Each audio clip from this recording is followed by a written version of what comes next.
o'sha avtoservisda ishlaydigan akalarimiz uchun orzusidagi mahsulotlarni olib kelib qo'ydi. Mana shu instrumentalni teleshka ikki xili bor bizada. Bittasida 718 ta instrumenti bor, ikkinchisida 245 ta. 245 taligi sal kichikroq, lekin 718 talik instrumentda juda ham ko'p narsasi borda.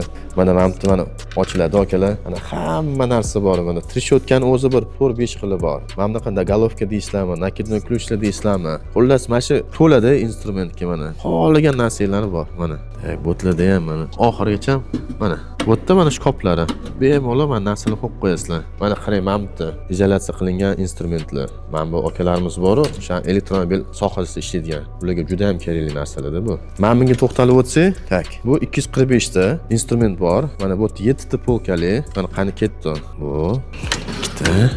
Bunda ham bor mana. Mana bularda ham bor. Avtoservis logotipimiz ham turibdi mana bu. Instrumentalni teleshkalarimiz Xitoyda ishlab chiqarilgan. O'sha kattasi 718 tali instrumentligi atiga 11 million so'm. Mana kichirog'i 245 taligi, buni sizlarga 6 million so'm qilib beramiz. Agarda yo'q, menga faqat teleshkani o'zi kerak desanglar ham, unisi ham bor, unaqa variantlar 2,5 million so'm. Agarda sizlarga ham mana shunaqa sifatli mahsulotlar kerak bo'lsa, bemalol murojaat qilasizlar. Yangi lokatsiya bo'yicha kelib, mana shu showroomimizga kelsanglar, hamma narsa bor, xudo xolisa. Yoki mana shu nomerlarga murojaat qilsanglar, batafsil ma'lumot beramiz.